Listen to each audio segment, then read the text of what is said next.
Hi everyone.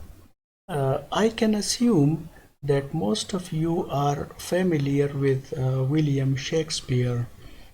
As you know that he was an English poet, a dramatist and actor, often called the English national poet and considered by many to be the greatest dramatist of all time.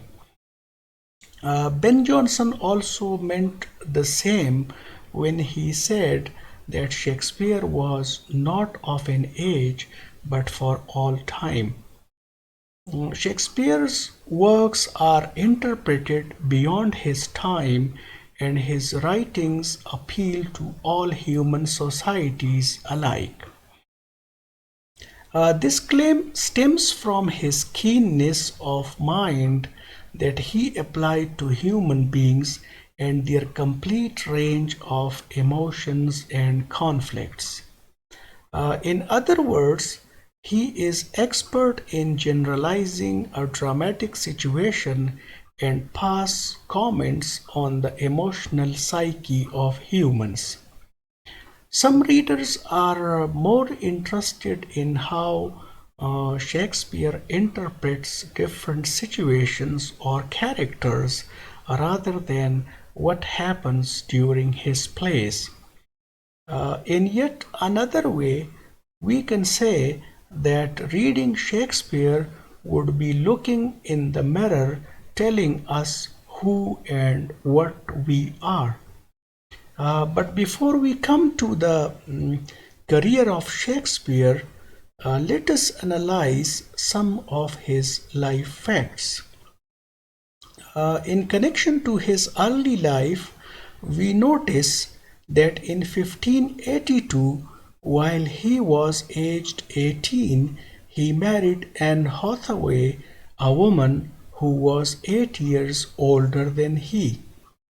Their first child, Susanna, was born about 6 months after the marriage ceremony. We may not go into the details about the marriage, but for many historians, it was a shotgun wedding. I would recommend consulting a dictionary if you do not know the meaning of a shotgun wedding. We are also told that when Shakespeare decided to move to London at some point between 1585 and 1592, he did not take his family with him. Please remember that when we interpret the Dark Lady and the young man in his sonnets, historians find energy and courage to associate them to his personal life based on the issues related to his married life as we hinted above. Once he settled in London, he associated himself with players' companies including the King's Men and Lord Chamberlain's Men. These companies were among those many groups of players who would act and perform in public and private theaters. For further details about them, please listen to the lecture on the origin and development of English drama. So here we have reached. Shakespeare has started his career as an actor and a playwright in London. I hope you have understood the discussion so far. Before I move forward, I want to invite your attention to the social and political landscape of the country. I also want you to recall the religious situation, as I believe these details would help justify the subject matter and themes that Shakespeare presented in his plays. We therefore say that England at that time was engulfed by the discourse on man, his energies, his skills, ambitions, and beliefs. This discourse is better understood if we have a ready reference to the spirit of the Renaissance and the Protestant Reformation.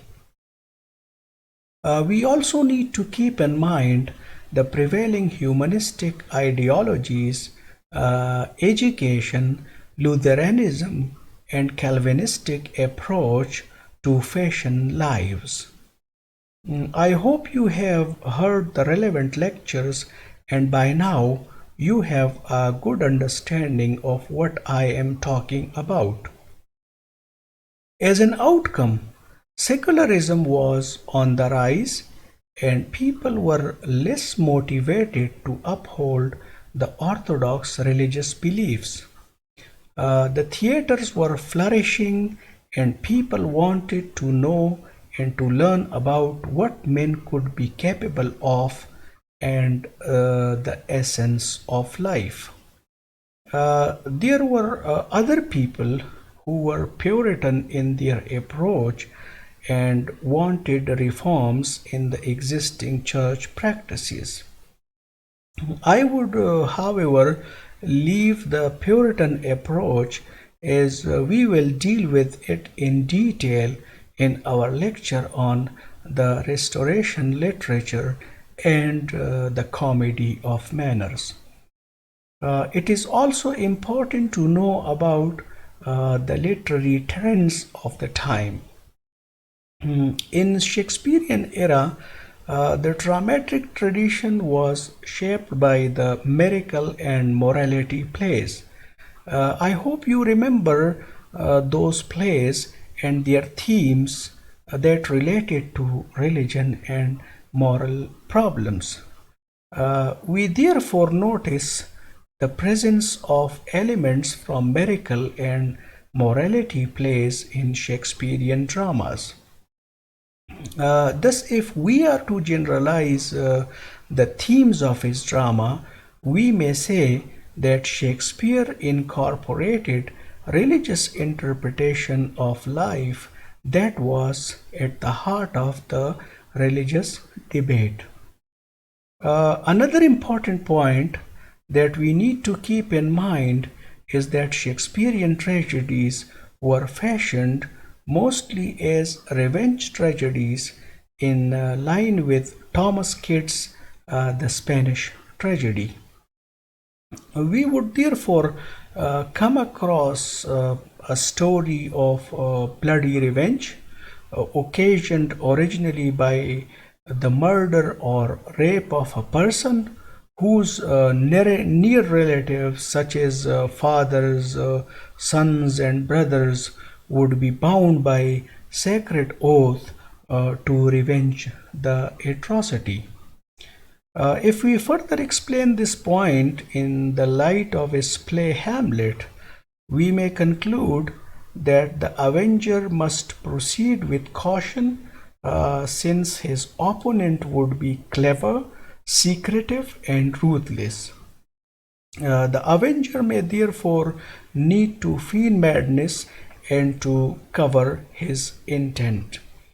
As we said a while ago, we would find it difficult to interpret the plays if we do not pay attention to the hero's preoccupation with morality and the consequent hesitation that he would feel during the play's action. We therefore notice that Shakespearean hero suffers and is distressed by moral considerations in the accomplishment of his task. I hope you will remember these few points that I wanted to share with you for understanding Shakespearean plays in general. Now we become more specific and try to interpret some of his important works. Broadly speaking, Shakespearean plays can be conveniently divided into tragedies, histories, comedies, and some people have this category of problem plays also included in the list. Among the tragedies, a few well known are Hamlet, Othello, Romeo and Juliet, King Lear, and Macbeth, of course. If we take the example of Hamlet, it is considered a masterpiece and an outstanding tragedy.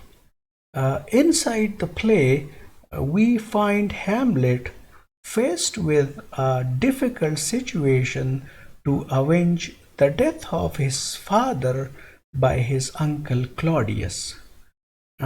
Claudius, who is a cunning person and a smiling villain, and who has also married the mother of Hamlet. He has also usurped the crown of his father and is ruling Denmark. Hamlet is distressed by ethical considerations that causes considerable delay in accomplishing the task of killing Claudius. In the end, nothing remains. Many characters, including Hamlet, his mother, and Claudius, die. Here we see that Shakespeare raises questions over the conduct of women. When Hamlet's mother decides to marry Claudius soon after the death of her husband. The play also questions the essence of revenge, a moral dilemma of how to undo the past. Hamlet wants to undo the past, but he cannot do it, which, according to Shakespeare, is characteristic of this imperfect world where one cannot reverse the situation by exacting revenge. Alright, now let's briefly refer to Romeo and Juliet as a love tragedy, celebrating the exquisite brevity of young love and regretting an unfeeling world. Shakespeare highlights the overpowering romantic love which supersedes all other loyalties, emotions, and values. Similarly, if we read Julius Caesar, we note that Brutus is a good man, but also proud and stubborn. And these latter qualities ultimately bring about his death. Overall, we can say that Shakespeare in his plays, particularly tragedies, debates, and that too with greater intensity, the darker issues such as revenge, sexual jealousy, aging, midlife crisis, and death. I hope you have now developed an idea about Shakespearean tragedies. Now we move on to talk about very briefly about history plays. These are about 10 plays that cover English history from the 12th to the 16th century and the period from 1399 to 1485 in particular.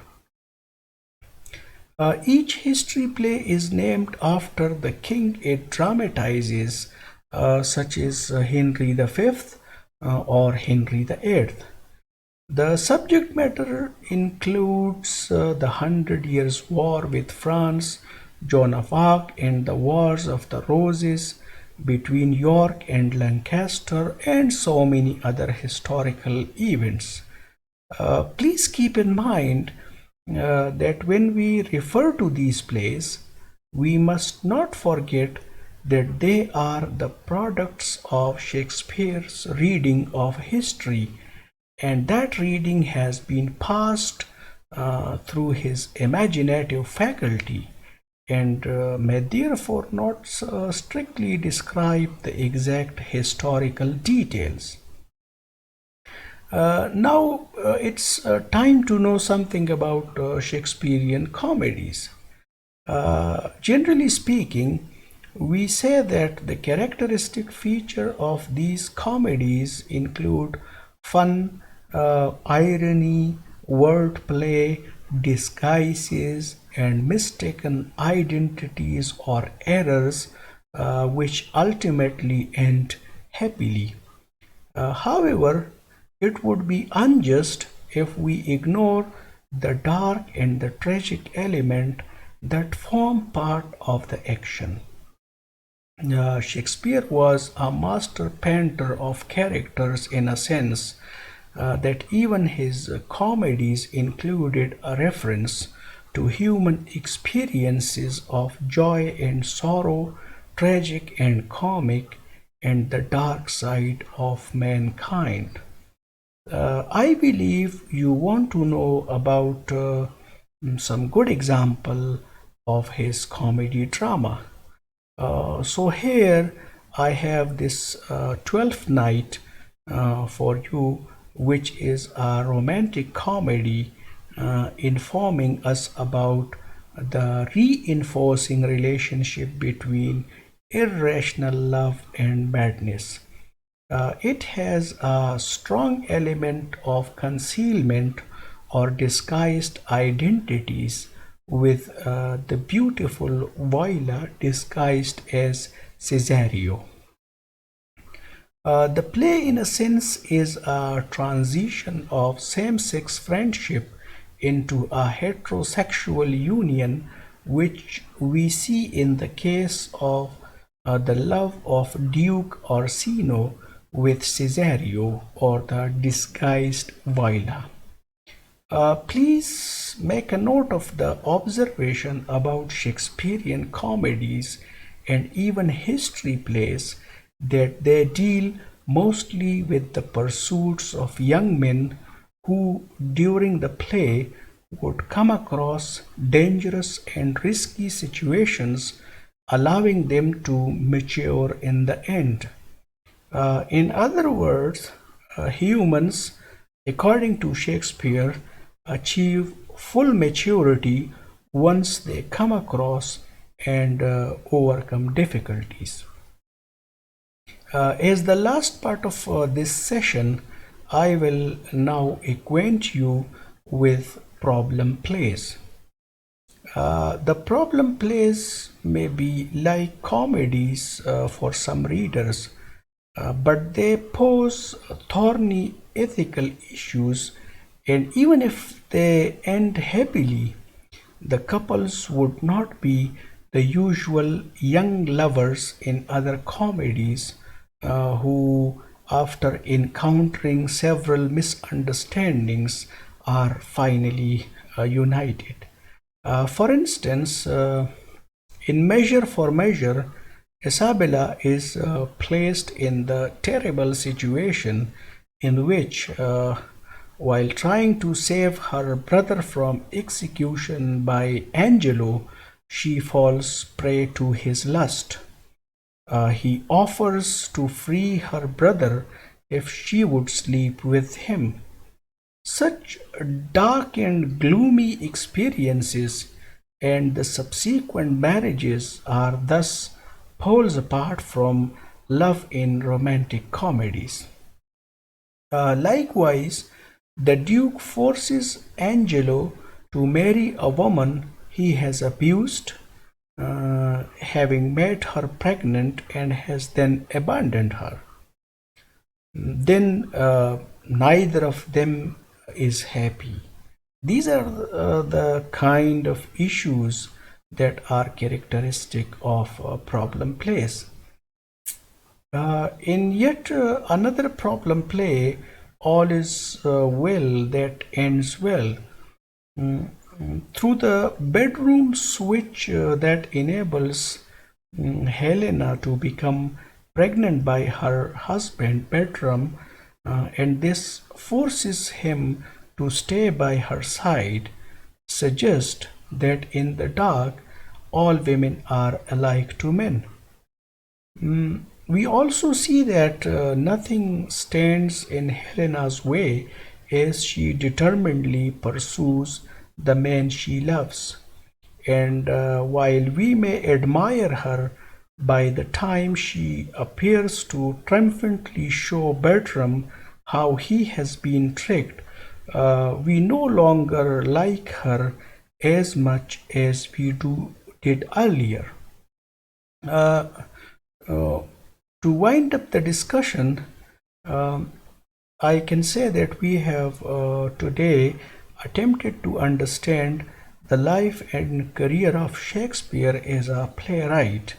If you have any question, please feel free to comment, uh, and also note that while preparing this lecture, I profusely borrowed from the Encyclopedia Britannica, which you may read also for more information.